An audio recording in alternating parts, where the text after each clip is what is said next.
Você não precisa anunciar ao mundo que vai mudar. Respire fundo e sinta o peso desta permissão. Não há necessidade de postar desabafos velados, nem de redigir manifestos em redes sociais. Você não deve satisfação a ninguém. Existe uma força incomensurável, uma dignidade quase esquecida em nossa cultura do espetáculo, no ato de recolher-se para a mais importante e silenciosa de todas as batalhas, a conquista de si mesmo. As maiores, mais sísmicas e mais duradouras transformações não nascem em palcos iluminados, sob o aplauso da plateia. Elas germinam no silêncio denso, escuro e fértil da alma, como uma semente de sequoia que rompe a terra na quietude da floresta.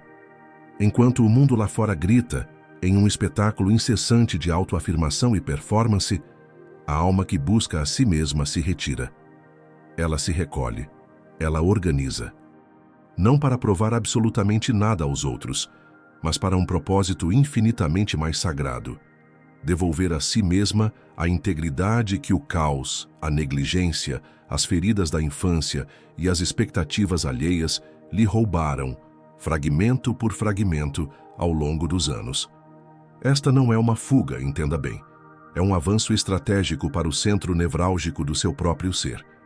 Pois sem uma estrutura interna sólida, qualquer liberdade que você pense possuir é apenas desordem com um nome mais poético. É o navio sem leme, uma bela embarcação entregue à tirania de cada onda, de cada vento, de cada correnteza invisível. Arrumar a própria vida a partir de suas fundações psíquicas não é um ato de organização doméstica, é o ato supremo de coragem.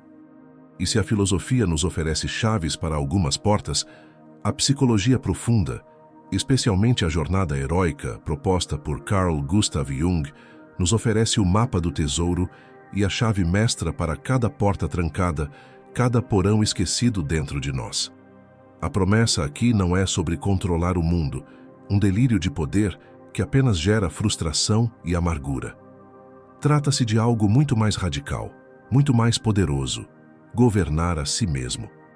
E esse governo, essa lenta e deliberada coroação do verdadeiro eu, começa assim em silêncio, com intenção, com disciplina e com uma honestidade tão brutal que chega a ser assustadora. Mas como começar? Por onde se inicia a arrumação de uma casa que talvez você nunca tenha verdadeiramente explorado? Uma casa onde alguns cômodos estão trancados há décadas e cujos porões guardam segredos, monstros e tesouros que moldam seus dias, suas escolhas e seus fracassos, sem que você sequer perceba? A promessa, eu repito, não é de uma vida fácil, mas de uma vida autêntica. A promessa é que, ao final desta jornada silenciosa, a pessoa que emergirá será tão mais real, tão mais sólida, que o mundo exterior não terá outra opção a não ser se reorganizar ao seu redor. Este é o poder da gravidade da alma. E o primeiro passo nesta jornada, o portal de entrada para esta catedral interior, não é fazer listas de tarefas, arrumar gavetas ou praticar o minimalismo.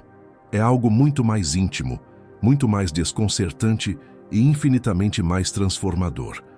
O primeiro e mais fundamental princípio junguiano para arrumar sua vida em silêncio é ousar encontrar-se com a sua sombra. Em vez de apenas eliminar o que pesa, como um ato de limpeza superficial, você é chamado a mergulhar de cabeça naquilo que constitui esse peso. A sombra, na psicologia junguiana, é o nosso outro eu, o nosso duplo secreto. É o lado escuro da nossa personalidade, não no sentido de ser mau, mas no sentido de ser desconhecido, não iluminado pela luz da consciência. A sombra é o repositório de tudo aquilo que reprimimos ao longo da vida por não se alinhar com a imagem idealizada que temos, ou que nos foi imposta, de nós mesmos. É para lá que nós, desde a mais tenra infância, jogamos a nossa raiva, a nossa inveja, a nossa ganância, a nossa preguiça, as nossas fragilidades, as nossas vulnerabilidades e os nossos desejos mais inaceitáveis. É o porão escuro e úmido da nossa psique.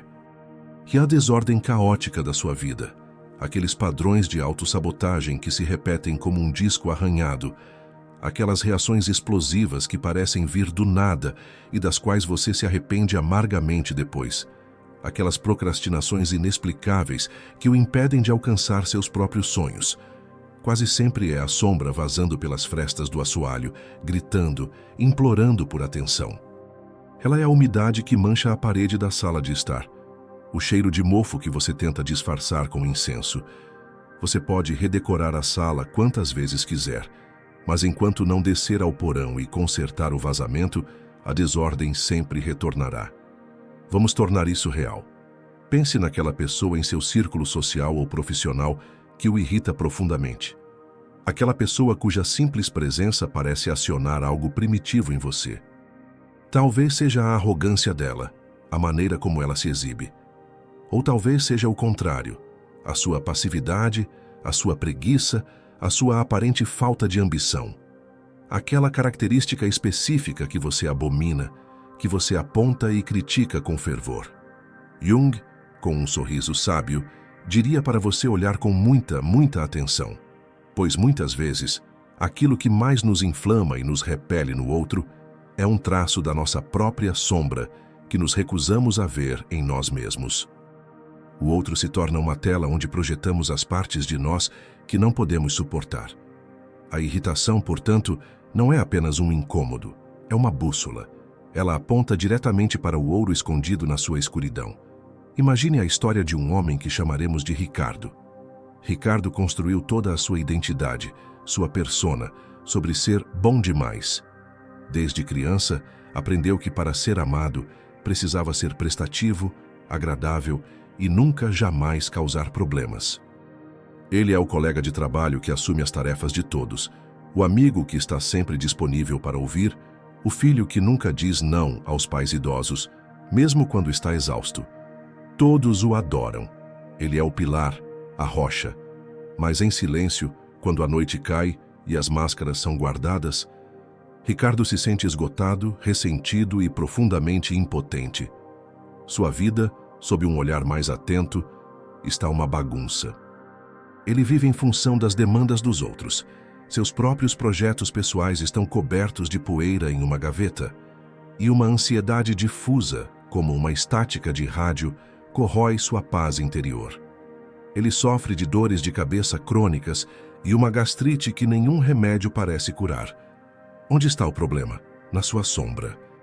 Ao reprimir, com uma disciplina férrea, qualquer traço de egoísmo saudável, de assertividade, de raiva legítima ou de agressividade protetora, qualidades que, em doses adequadas, são absolutamente essenciais para a autopreservação e para a definição de limites, ele as baniu para o porão escuro da sua psique.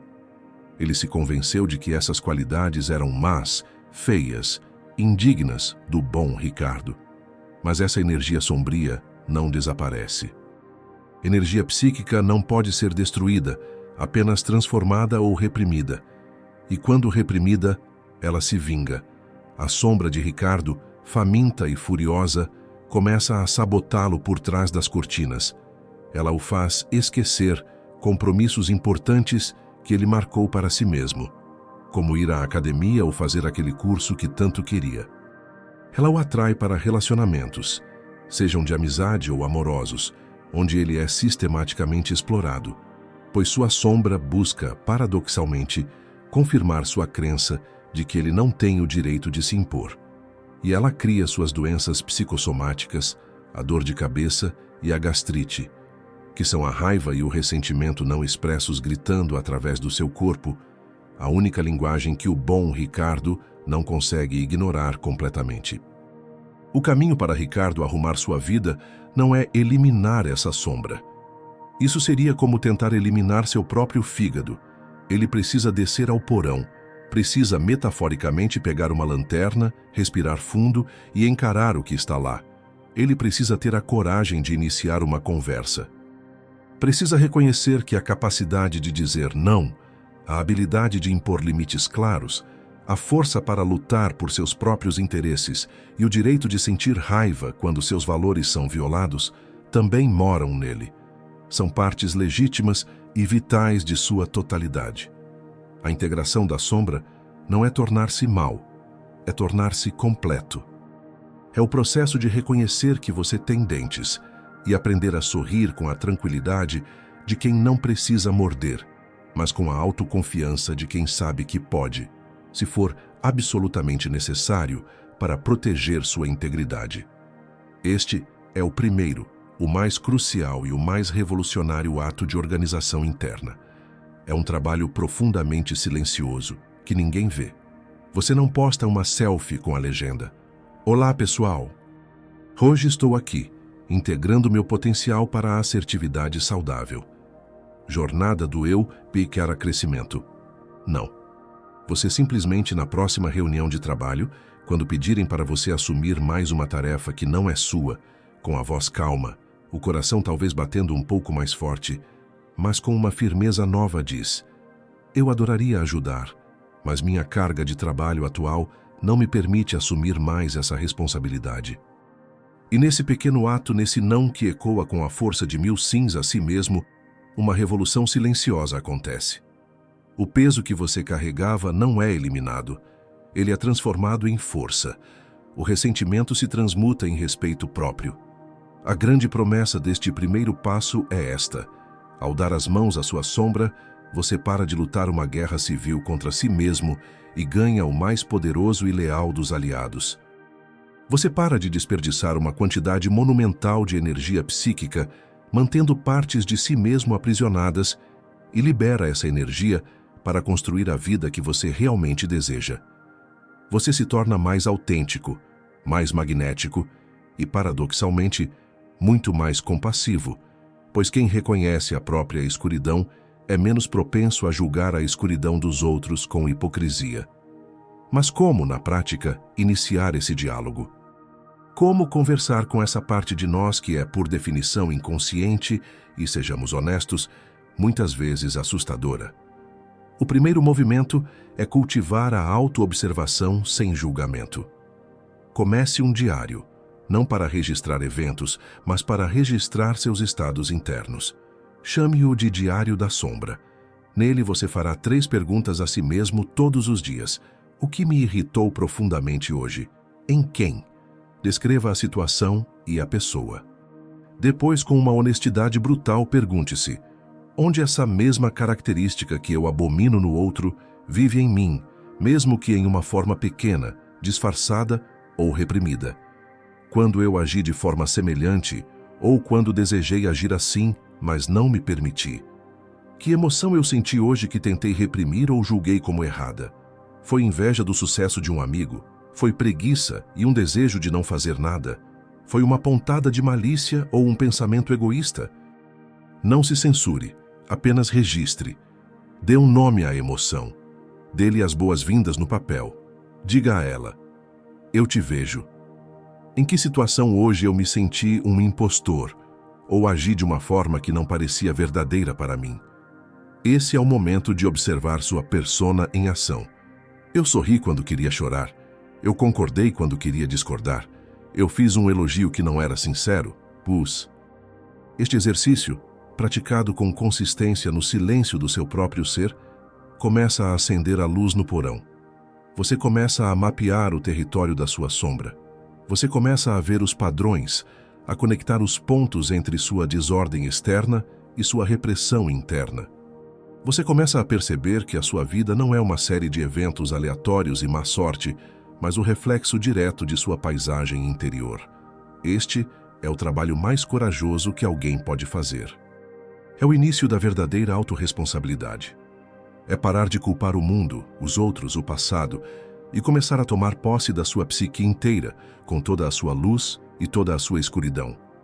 É um caminho que exige a coragem de um guerreiro e a compaixão de um santo para consigo mesmo. E ao começar a iluminar este porão, você inevitavelmente descobrirá que ele não contém apenas monstros. Escondido sob a poeira da repressão, você encontrará tesouros inestimáveis. Sua força não vivida, sua criatividade bloqueada, sua paixão adormecida, sua voz autêntica. A sombra não guarda apenas o que tememos, mas também o que temos de mais potente e dourado. Agora que você deu o primeiro passo, que teve a coragem de reconhecer a existência do porão e de espiar pela fresta da porta, uma nova e fascinante pergunta emerge. Como se comunicar de forma mais profunda com esse reino? Como entender as mensagens que ele envia, não através da lógica, mas através de uma linguagem muito mais antiga e misteriosa? Isso nos leva diretamente a uma nova camada desta jornada, a um novo princípio para arrumar sua vida em silêncio. Aprender a decifrar a linguagem secreta da sua própria alma. E para isso, teremos que nos tornar tradutores de sonhos, detetives de coincidências e ouvintes atentos dos sussurros do coração. A aventura está apenas começando. Na primeira parte de nossa jornada, tivemos a coragem de parar. Paramos o ruído, a performance e nos voltamos para dentro. Aceitamos o chamado ao silêncio e demos o primeiro e mais crucial passo na organização da nossa vida interior. Ousamos olhar para a nossa sombra. Entendemos que a desordem, o caos e a autossabotagem que assolam nossos dias não são falhas de caráter ou má sorte, mas os gritos de partes reprimidas de nós mesmos, vazando pelas frestas de um porão psíquico negligenciado. Começamos, através da autoobservação honesta, a mapear esse território escuro, a reconhecer nossas projeções e a entender que a integração, e não a eliminação, é o caminho para a totalidade. A promessa foi que, ao fazer as pazes com nossa sombra, ganharíamos um aliado poderoso e liberaríamos uma energia imensa. Mas ao abrir essa porta, percebemos algo fundamental. O habitante desse porão não fala a nossa língua cotidiana. A lógica, a razão, a linguagem linear do nosso ego consciente são quase inúteis aqui. Tentar entender a sombra e o inconsciente mais profundo com a mente racional é como tentar capturar o vento com uma peneira. Existe uma linguagem mais antiga, mais rica e mais estranha em jogo. Uma linguagem feita de imagens, de sentimentos, de símbolos. E se o primeiro passo foi ter a coragem de olhar, o passo seguinte, igualmente revolucionário, é aprender a ouvir e a traduzir. Isso nos leva ao segundo princípio junguiano, para arrumar sua vida em silêncio, estabelecer um diálogo sagrado com o seu inconsciente. Pense na sua psique como um grande e antigo prédio. Sua mente consciente, seu ego, é apenas o zelador. Ele vive na portaria, conhece os horários dos moradores, cuida da limpeza das áreas comuns e, na maior parte do tempo, acha que conhece o prédio inteiro e que está no controle de tudo.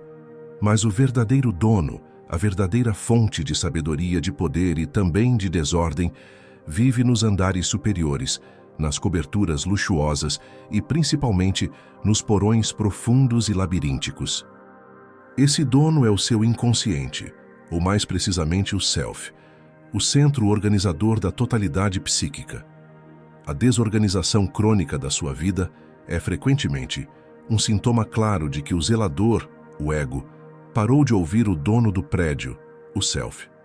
O zelador está tão ocupado com as tarefas do dia a dia, com as aparências, com o que os outros prédios vão pensar, que ignora os sinais internos. Ele ignora os vazamentos que mancham o teto, o barulho estranho nos canos durante a noite, as cartas misteriosas que chegam sem remetente. Ele varre os problemas para debaixo do tapete, desliga o interfone para não ser incomodado e se convence de que tudo está sob controle. Mas não está. A estrutura está sendo comprometida. Carl Jung, como mestre arquiteto da alma que foi, nos ensinou que o inconsciente está constantemente tentando se comunicar conosco, buscando o equilíbrio, a cura, a totalidade. Ele nos envia mensagens o tempo todo. O problema é que ele não fala português, inglês ou qualquer outra língua verbal. Ele fala a língua universal e arquetípica dos símbolos, dos sonhos, das sincronicidades e das intuições. Arrumar sua vida em um nível fundamental, portanto, requer que você se torne um humilde e dedicado tradutor do seu próprio mundo interior. Requer que o zelador pare de dar ordens e comece a ouvir as instruções do dono. Como iniciar essa tradução? Comecemos pela via mais direta e democrática para o inconsciente, os sonhos. Todas as noites, sem exceção, ao adormecer, você mergulha no oceano do inconsciente coletivo e pessoal. Sua psique, livre das amarras do ego e da censura da vigília, trabalha incansavelmente em seu favor. Ela processa suas experiências, compensa suas atitudes unilaterais e lhe envia telegramas cifrados sobre seu estado atual, seus potenciais não vividos e os perigos que seu ego se recusa a ver. Aquele sonho recorrente de estar perdendo um voo. O sonho angustiante em que você é perseguido por uma figura sombria. O sonho curioso em que você descobre uma sala nova e desconhecida dentro da sua própria casa. Isso não é, como uma visão materialista e simplista sugeriria, mero lixo neural ou a digestão aleatória de informações do dia. Para Jung, isso é a sua alma tentando desesperadamente lhe dizer algo vital. O primeiro ato prático para estabelecer esse diálogo sagrado é comprar um caderno simples, que será seu diário de sonhos. Deixe-o ao lado da sua cama com uma caneta. Este caderno é mais importante que o seu celular. Antes de dormir, realize um pequeno ritual. Segure o caderno e coloque a intenção clara em sua mente. Esta noite, eu estou pronto para ouvir. Eu estou aberto para receber e para lembrar das mensagens da minha alma.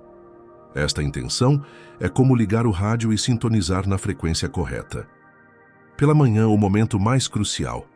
Antes de pegar o celular, antes de ligar a televisão, antes que o mundo externo com sua cacofonia de demandas invada sua mente, permaneça em silêncio. Fique na cama por alguns instantes e tente pescar os fragmentos do sonho. Qualquer coisa. Uma imagem, uma sensação, uma cor, uma palavra. Então, pegue seu diário e anote tudo o que se lembrar, sem censura e sem tentar interpretar de imediato. A interpretação prematura movida pelo ego pode matar o símbolo. Neste primeiro momento, seu trabalho não é ser um analista, mas um coletor de dados, um arqueólogo cuidadoso. Descreva a cena, os personagens, as suas emoções dentro do sonho. Você sentia medo, alegria, curiosidade? Desenhe os símbolos se as palavras não forem suficientes. Faça isso com a disciplina de um monge e a curiosidade de uma criança. Todos os dias, em silêncio. Sem contar a ninguém, pois compartilhar um sonho prematuramente pode dissipar sua energia. Aos poucos, algo mágico começará a acontecer. Padrões começarão a emergir das páginas do seu diário. Você perceberá que a figura que o persegue nos sonhos aparece sempre na semana em que você está prestes a atrair um valor pessoal importante no trabalho. Você notará que a sala desconhecida na sua casa surge em seus sonhos, justamente quando você começa a sentir um chamado para desenvolver uma nova habilidade ou um novo interesse na vida. O sonho de perder o voo talvez esteja lhe dizendo que você está perdendo uma oportunidade importante de crescimento por medo ou procrastinação. Vamos imaginar a história de uma mulher que chamaremos de Helena. Helena é uma advogada de sucesso, sócia de um grande escritório. Ela tem 45 anos, é respeitada, competente e financeiramente segura. Mas ela se sente completamente perdida, como se estivesse vivendo a vida de outra pessoa. Uma sensação de fraude e um vazio profundo a consomem, e ela combate isso com mais trabalho, mais conquistas, mais reconhecimento externo. Desesperada, mas cética, ela ouve falar sobre a importância dos sonhos e decide tentar. Por semanas, seu diário de sonhos parece um amontoado de cenas bizarras e sem sentido. Mas ela persiste. E então, um sonho começa a se repetir com variações. No sonho, ela está sempre em um palco magnífico, um teatro de ópera luxuoso. Ela está no centro, sob os holofotes, e a plateia está cheia de figuras importantes, seus pais, seus chefes, seus clientes.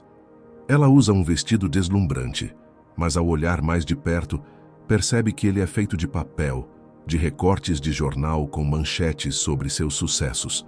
E então, o pânico. O vestido começa a rasgar. O papel frágil não suporta o peso dos holofotes, e ela fica nua, exposta, vulnerável, diante da plateia silenciosa e julgadora. Ela sempre acorda com o coração disparado, coberta de suor. Helena não precisou de um guru ou de um analista para, com o tempo, decifrar a mensagem central. Em seu trabalho silencioso de autoobservação, conectando o sonho com o sentimento de fraude que sentia na vida real, ela entendeu: o palco era sua carreira. A plateia, as expectativas externas que ela se esforçava tanto para cumprir, e o vestido de papel, era a sua persona, uma máscara de sucesso construída com material frágil, inautêntico, que ameaçava ruir a qualquer momento, expondo a sua verdade nua e vulnerável. O sonho não lhe disse para largar a advocacia, não lhe deu um novo plano de carreira de 5 passos. Ele fez algo muito mais importante. Ele lhe deu a verdade. Ele apontou a desordem fundamental em sua psique. Ele disse: atenção, a estrutura sobre a qual você construiu sua vida é uma farsa e não vai aguentar por muito mais tempo. E a verdade, por mais dolorosa que seja, é o único terreno sólido sobre o qual se pode construir uma vida genuinamente organizada e com significado. Além dos sonhos, o inconsciente se comunica através das sincronicidades. Este é um dos conceitos mais fascinantes e mal compreendidos de Jung. Sincronicidade não é apenas uma coincidência. É uma coincidência significativa, um evento ou uma série de eventos no mundo exterior que se alinham de forma misteriosa e acausal com um estado psicológico interior. É o universo piscando para você. Você está lutando com uma decisão importante, sentindo-se perdido, e ao abrir um livro aleatoriamente em uma livraria, seus olhos caem sobre uma frase que responde perfeitamente à sua questão. Você pensa com saudade em um amigo que não vê há anos, e minutos depois o telefone toca e é ele. Você está considerando uma mudança de carreira radical para a jardinagem, algo que parece loucura para sua mente lógica, e nos dias seguintes você começa a ver programas de jardinagem na TV, a ouvir pessoas falando sobre plantas no café, a encontrar revistas sobre o tema em toda parte. A mente puramente racional descarta isso como viés de confirmação ou acaso. Mas a alma sabe que algo mais está acontecendo. Jung diria que quando estamos alinhados com nosso processo de cura e individuação, o mundo interior e o mundo exterior começam a entrar em ressonância. O universo conspira para quem está atento. Organizar a vida em silêncio é aprender a sintonizar-se com essa rádio secreta. É um processo que exige paciência, fé e reverência. Requer que você pare de forçar as coisas com seu ego e comece a observar os sinais que o Self coloca em seu caminho. Anote essas sincronicidades em seu diário também. Elas são as migalhas de pão deixadas na trilha da floresta, guiando você de volta para casa, para o seu verdadeiro caminho. Finalmente há a voz sutil da intuição. A intuição é a capacidade de saber algo diretamente, sem o uso do pensamento analítico. É aquele sentimento visceral, aquela voz interior, aquele arrepio na espinha. Em nossa sociedade hiperracional, fomos ensinados a desconfiar da intuição, a descartá-la como algo não científico ou feminino, no sentido pejorativo. Mas para Jung, a intuição é uma das 4 funções fundamentais da consciência, junto com o pensamento, o sentimento e a sensação, e é uma ferramenta vital para navegar a vida. A intuição é a voz do seu inconsciente falando com você em tempo real. Ela pode lhe dizer para não entrar naquele negócio, mesmo que os números pareçam bons. Ela pode lhe dizer para confiar naquela pessoa, mesmo que você mal a conheça. Ela pode lhe dar a solução para um problema complexo quando você para de pensar nele e vai dar uma caminhada. Para cultivar a intuição, você precisa de silêncio. Precisa criar espaços em seu dia onde você não está consumindo informação ou sendo estimulado. Caminhadas na natureza, meditação ou simplesmente sentar-se em uma poltrona por 10 minutos sem fazer nada. Nesses momentos de quietude, faça uma pergunta ao seu interior e apenas ouça a primeira resposta que vier sem julgamento. A resposta da intuição muitas vezes é rápida, silenciosa e não tem uma longa explicação lógica. É um simples sim, não ou uma imagem.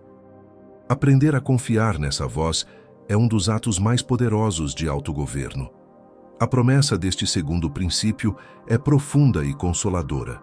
Você não está sozinho nesta tarefa de arrumar sua vida. Existe uma sabedoria imensurável dentro de você, uma inteligência muito maior que a do seu ego, que está ativamente tentando guiá-lo em direção à totalidade. Seu trabalho não é inventar o caminho, mas aprender a ler o mapa que lhe é enviado todas as noites, a ver as placas de sinalização que aparecem em seu caminho e a ouvir as instruções do seu GPS interior. E quando você começa a praticar essa tradução, quando começa a decifrar as mensagens dos seus sonhos e a seguir o fio das sincronicidades, uma das primeiras e mais chocantes verdades que elas revelam é sobre a máscara que você usa todos os dias para interagir com o mundo. Elas apontam, como no sonho de Helena, para a discrepância entre quem você realmente é e quem você finge ser.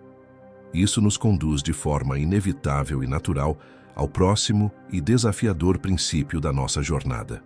Depois de aprender a ouvir a verdade do seu mundo interior, você será confrontado com a tarefa de desmontar a mentira do seu mundo exterior.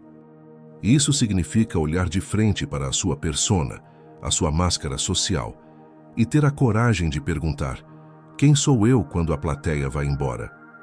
A resposta a essa pergunta é o portal para uma liberdade que você talvez nem imagine ser possível.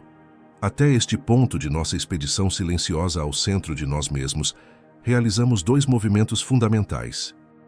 Primeiro, na parte 1, tivemos a coragem de descer ao porão e confrontar nossa sombra, reconhecendo que a desordem externa é um reflexo da nossa repressão interna.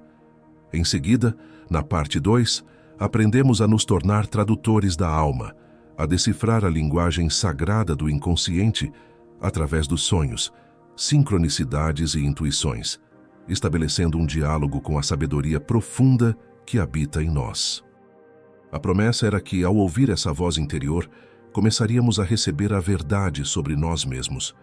E agora, de posse dessa verdade incipiente, somos confrontados com uma realidade desconfortável, porém libertadora. A verdade que emerge do nosso interior quase sempre entra em conflito direto com a identidade que construímos para o mundo exterior. Há um abismo entre a alma que sonha e a pessoa que performa. E é neste abismo que reside a maior parte do nosso cansaço, da nossa ansiedade e da nossa sensação de inautenticidade.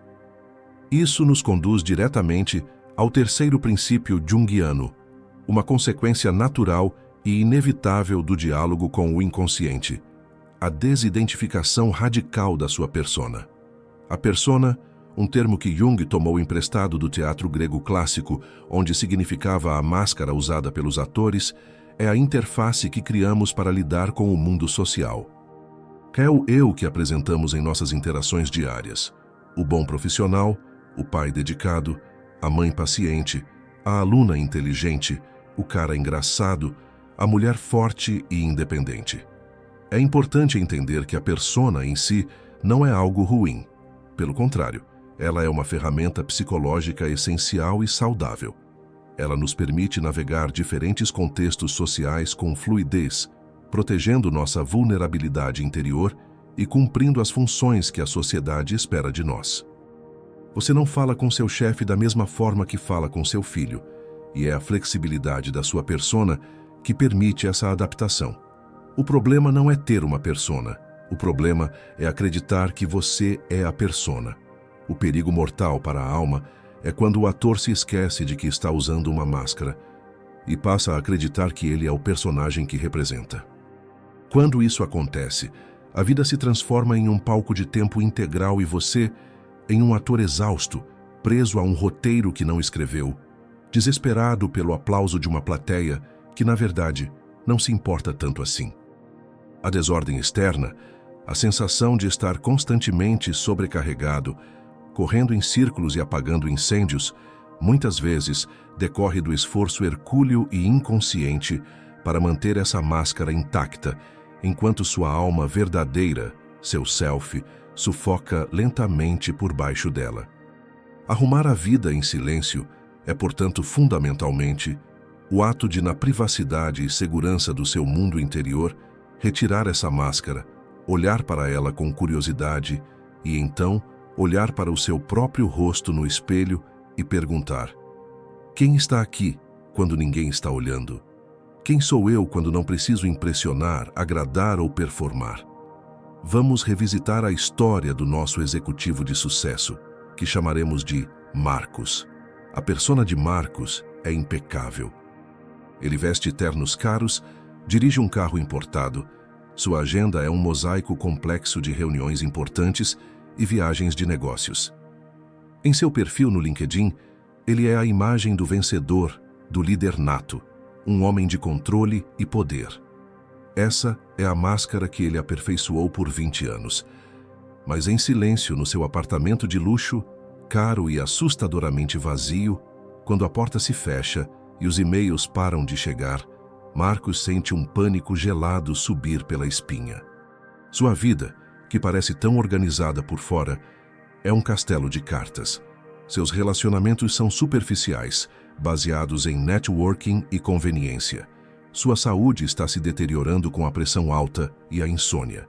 E ele não consegue se lembrar da última vez em que sentiu uma alegria genuína, um momento de paz despropositada. Marcos não organizou sua vida. Ele organizou sua persona. Ele se identificou tão profundamente com o personagem do executivo de sucesso que o homem por trás da máscara, um homem que talvez ame pescar, que talvez tenha medo de envelhecer, que talvez anseie por uma conexão humana simples e verdadeira, foi completamente esquecido, banido para o porão junto com a sombra. O trabalho silencioso para Marcos, o verdadeiro trabalho de arrumar a vida, é começar a se separar dessa identidade rígida. Não significa que ele precise pedir demissão amanhã. Significa que ele precisa começar a criar pequenas fissuras na armadura da persona. Talvez seja permitir-se em segredo um hobby que sua persona de vencedor julgaria inútil e improdutivo, como aprender a tocar violão ou cuidar de uma pequena horta na varanda. Talvez seja confessar a um terapeuta ou a um diário anônimo o seu medo avassalador do fracasso e da insignificância.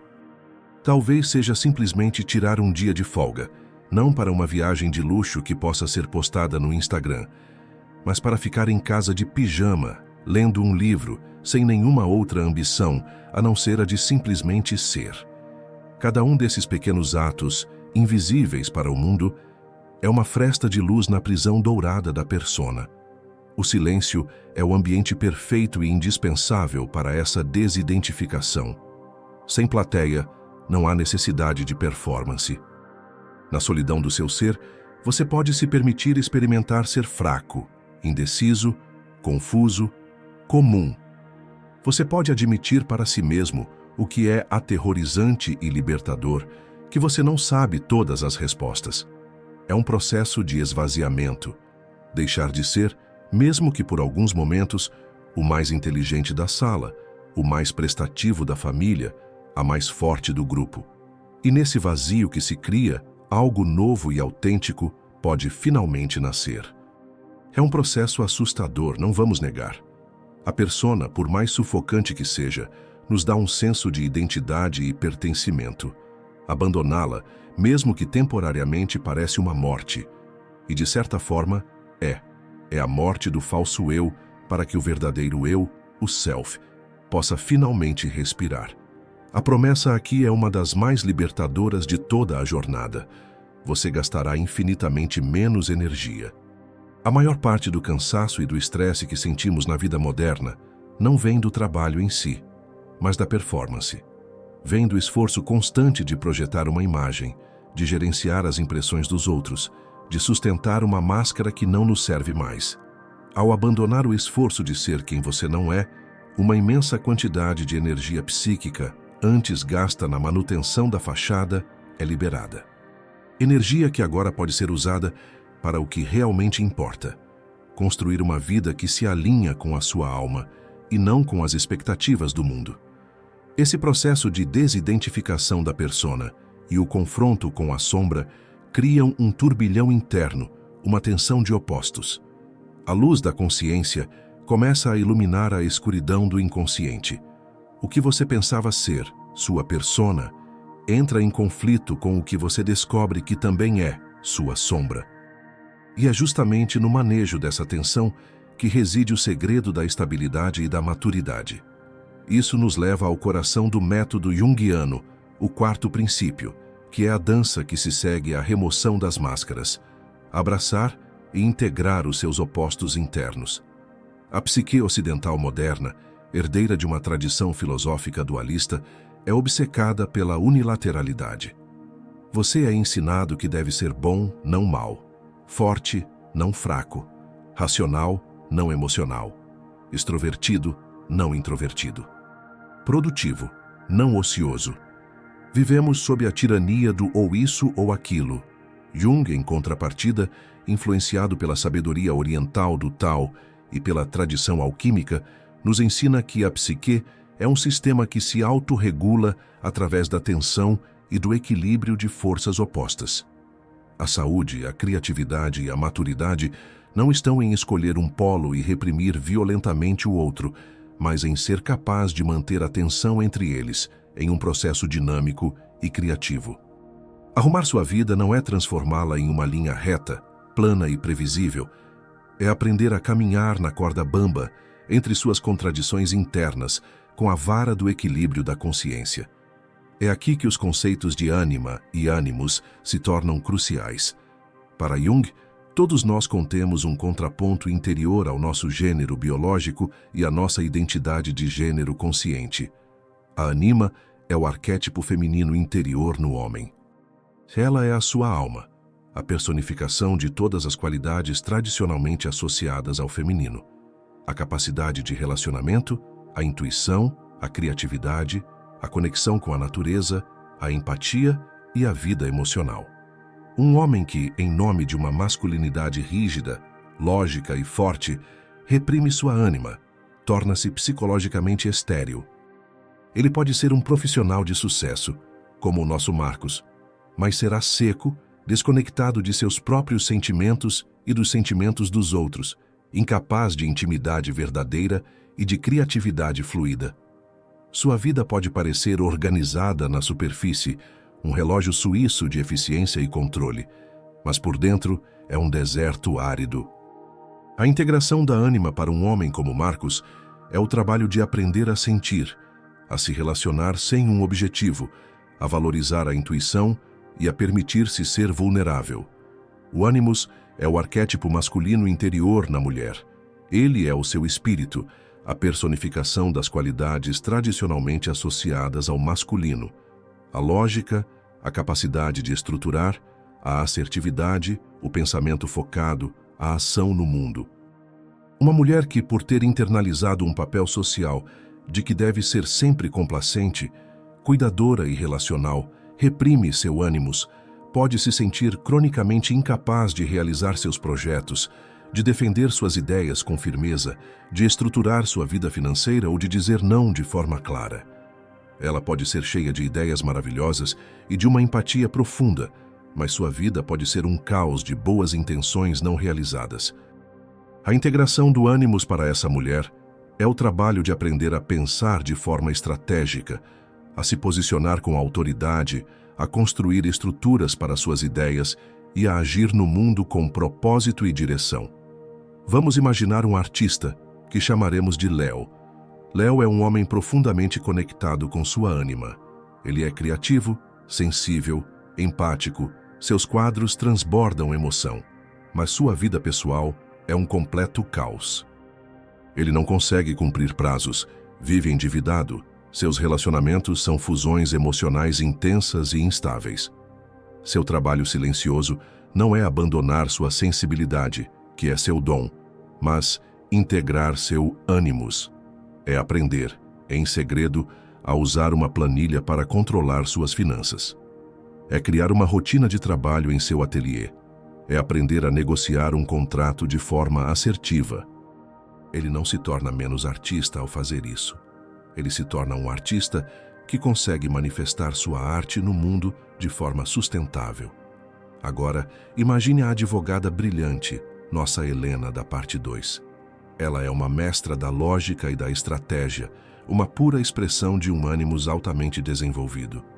Mas suas relações pessoais são um desastre. Ela trata o amor como um processo a ser ganho, um debate a ser vencido. Ela é crítica e impaciente com as confusões emocionais dos outros. Seu trabalho silencioso é cultivar sua ânima, talvez aprendendo a ouvir sem a necessidade de dar uma solução. Talvez passando tempo na natureza sem um objetivo, apenas sentindo o vento e o sol. Talvez fazendo um curso de cerâmica não para criar uma obra-prima, mas pelo simples prazer tátil de sujar as mãos com a argila. Ela não se torna menos competente como advogada. Ela se torna uma pessoa mais sábia, mais completa e mais feliz. A organização da vida, sob essa ótica profunda, é um ato de equilíbrio dinâmico. É a dança do sol, logos, estrutura, e da lua, eros, relacionamento, dentro de você. É saber quando ser firme como uma rocha e quando ser flexível como a água, quando liderar e quando seguir, quando falar com clareza e quando calar com sabedoria. A promessa deste princípio é a estabilidade resiliente. Uma pessoa que integra seus opostos não é facilmente derrubada pelas tempestades da vida, porque ela carrega a tempestade e a calmaria dentro de si. Ela não é reativa, presa a um único modo de ser. Ela é responsiva. Ela tem acesso a uma gama muito maior de ferramentas psíquicas para lidar com a infinita complexidade do mundo e das relações humanas. Ela pode ser forte e vulnerável, racional e intuitiva, assertiva e compassiva. Quando você começa a dominar essa dança interna, quando aprende a honrar tanto sua persona quanto sua sombra, tanto seu lado masculino quanto seu feminino, você percebe que está trilhando um caminho muito específico, um caminho que não está em nenhum livro de autoajuda, um caminho que é unicamente seu. E este reconhecimento nos guia ao princípio culminante de toda a psicologia junguiana, o objetivo final de toda essa arrumação interna. É a descoberta do seu propósito único, da sua razão de ser. É a jornada para se tornar quem você nasceu para ser. E essa jornada tem um nome: individuação. Mas sobre isso falaremos em nossa próxima etapa, onde o trabalho de organização se revela como a construção de um destino. Nossa jornada silenciosa nos levou a lugares profundos e transformadores. Na parte 1, confrontamos nossa sombra, a chave para entender a desordem em nossas vidas. Na parte 2, aprendemos a decifrar a linguagem simbólica do inconsciente, tornando-nos tradutores de nossa própria alma.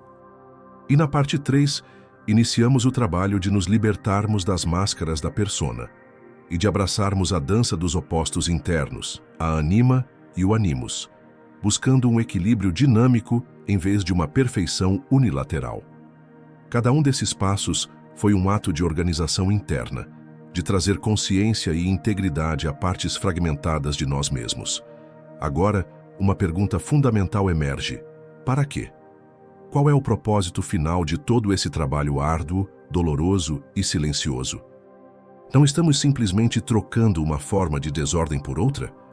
A resposta de Jung a essa pergunta é o que eleva sua psicologia de um mero método terapêutico a uma profunda filosofia de vida.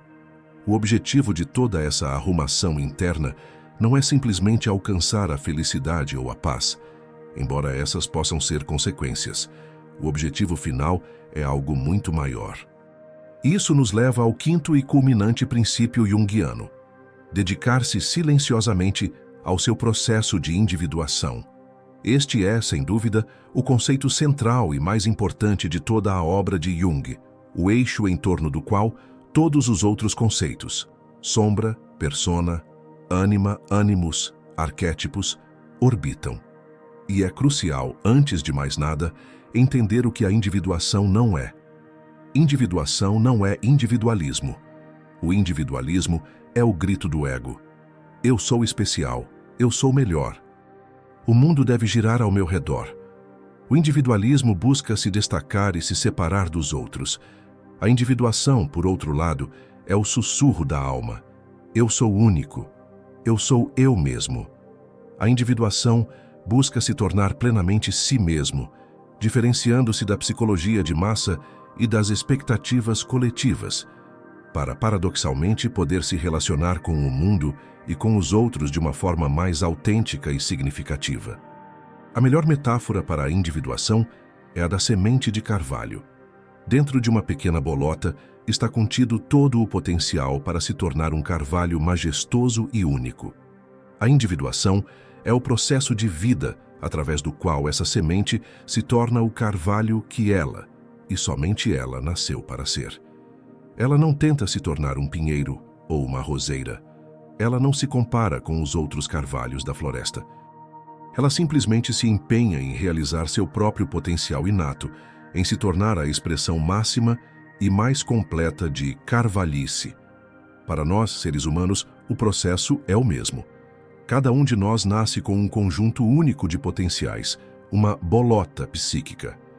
Arrumar a sua vida, em última análise, significa remover todos os obstáculos, os entulhos da sombra, as prisões da persona, os desequilíbrios dos opostos, que impedem o florescimento do seu verdadeiro eu. Em termos junguianos, o objetivo da individuação é a realização do self. O self é o arquétipo da totalidade e o centro organizador de toda a psique. Ele abrange tanto o consciente, o pequeno mundo que conhecemos, quanto o vasto e misterioso inconsciente. Se o ego é o planeta Terra, o self é todo o sistema solar, incluindo o Sol que dá vida e luz.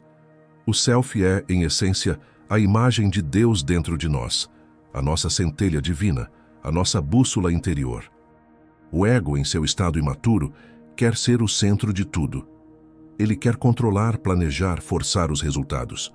A jornada da individuação é o longo e humilde processo de destronar esse ego tirânico e permitir que ele se torne o que ele deveria ser: o servo leal e o administrador consciente do self. O que isso significa na prática? Significa que arrumar a vida não é seguir um plano de 5 passos para o sucesso que funcionou para o seu vizinho, para um influenciador digital ou para seus pais.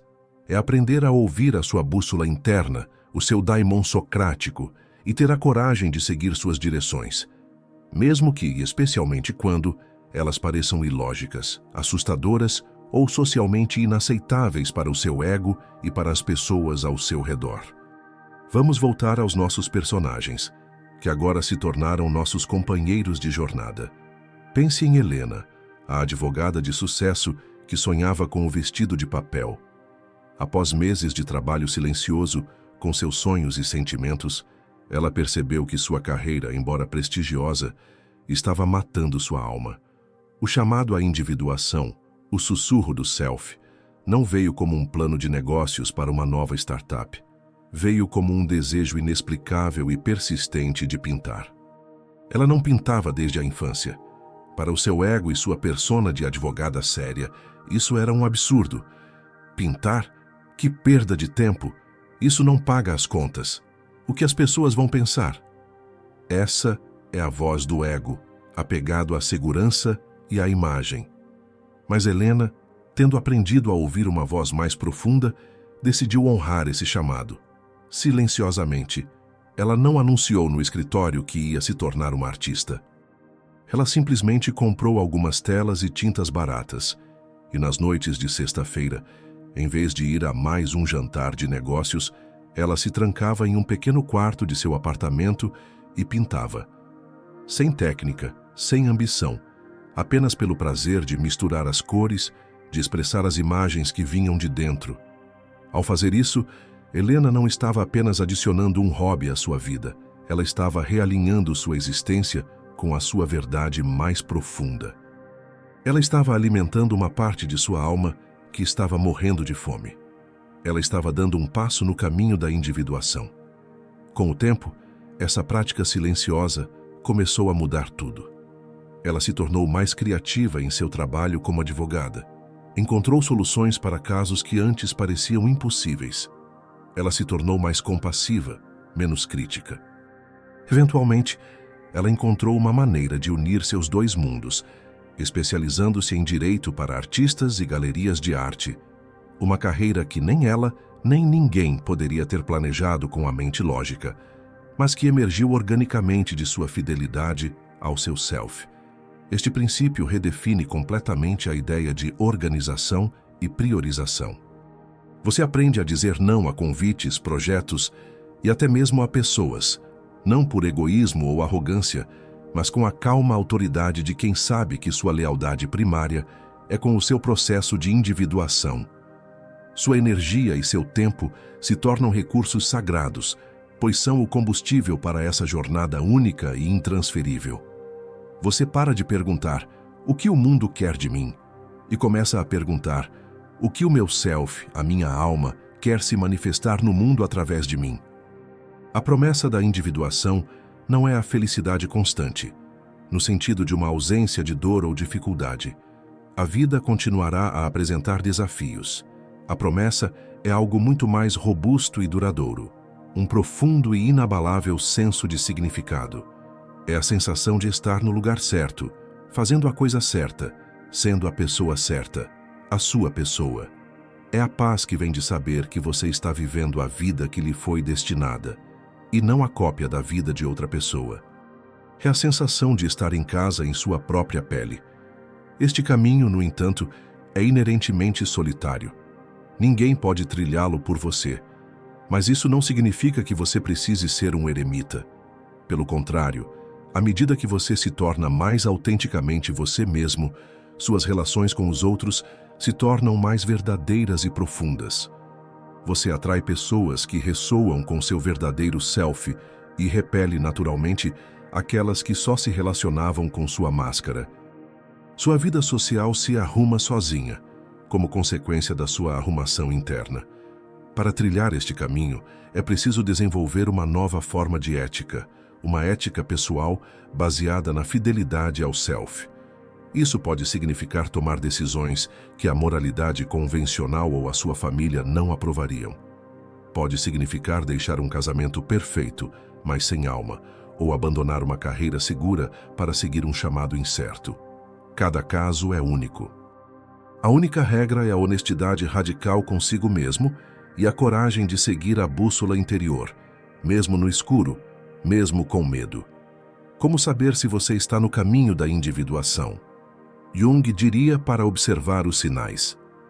Você sente um aumento de energia e vitalidade, mesmo que esteja trabalhando duro? Você experimenta mais sincronicidades, como se o universo estivesse colaborando com você? Você sente que, apesar das dificuldades, está se tornando mais você mesmo?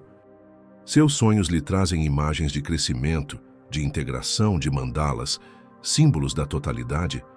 Esses são os indicadores de que o ego e o self estão começando a trabalhar em harmonia. Mas essa jornada, tão profunda, tão pessoal e por vezes tão tumultuada, requer um espaço seguro.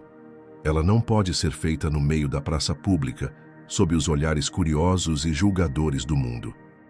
A semente de carvalho precisa de um pedaço de terra protegido para germinar, livre de ser pisoteada. A alma humana também. E isso nos leva ao sexto e último princípio, aquele que cria o recipiente para todos os outros, o que torna todo esse trabalho sagrado possível. Depois de encontrar sua bússola interior, você precisa construir o navio que o levará através dos oceanos da vida. Você precisa construir seu santuário, e esse santuário tem um nome. Chegamos ao limiar da nossa jornada textual, mas ao verdadeiro começo da sua prática de vida. Percorremos um caminho que nos levou das sombras do porão psíquico à luz da autoconsciência. Na parte 1, enfrentamos a sombra. Na parte 2, aprendemos a linguagem do inconsciente. Na parte 3, nos libertamos das máscaras da persona e abraçamos nossos opostos. E na parte 4, descobrimos o propósito maior de toda essa arrumação. O processo de individuação, a jornada para nos tornarmos quem verdadeiramente somos, guiados pela bússola do self. Agora, de posse desse mapa, dessa bússola e de um crescente autoconhecimento, enfrentamos uma questão eminentemente prática. Como proteger essa jornada? Como criar um espaço seguro para que essa semente frágil da individuação possa germinar e crescer forte em um mundo que é, por natureza, caótico, ruidoso e indiferente ao nosso trabalho interior? O processo alquímico de transformar o chumbo da nossa dor no ouro da nossa consciência não pode ocorrer em uma panela furada, no meio de uma ventania. Ele precisa de um recipiente selado, um vaso sagrado. Isso nos leva ao sexto e último princípio junguiano, aquele que serve como o alicerce e as paredes para todos os outros: construir conscientemente o seu temenos. Temenos é uma palavra grega antiga que significa recinto sagrado. Originalmente, referia-se a um pedaço de terra cortado e consagrado a um deus, um espaço protegido como um templo ou um bosque sagrado, onde o mundo profano e suas regras não podiam entrar. Era um lugar de asilo, de reflexão e de encontro com o divino. Jung, com sua genialidade para encontrar os símbolos perfeitos, adotou esse termo para descrever a necessidade vital de criarmos um espaço psicológico e físico seguro para o encontro com o nosso inconsciente, para o diálogo com o self. O temenos é o recipiente alquímico onde a transformação pode ocorrer. É o seu ateliê de escultor de almas. Sob esta luz, a ideia de arrumar sua vida externamente ganha um significado completamente novo e profundo. Não se trata mais de seguir tendências de minimalismo estético para postar fotos nas redes sociais, nem de aplicar técnicas de produtividade para ser mais eficiente para o sistema. Trata-se de um ato ritualístico de criar um ambiente externo que espelhe e apoie o seu santuário interior. Seu temenos físico pode começar de forma muito simples. Pode ser uma poltrona específica em um canto silencioso da sua casa. Aquele canto se torna seu. É ali que você se senta por 15 minutos todas as manhãs, com seu diário de sonhos, sem o celular, sem interrupções. Ao fazer isso com consistência e intenção, você consagra aquele espaço.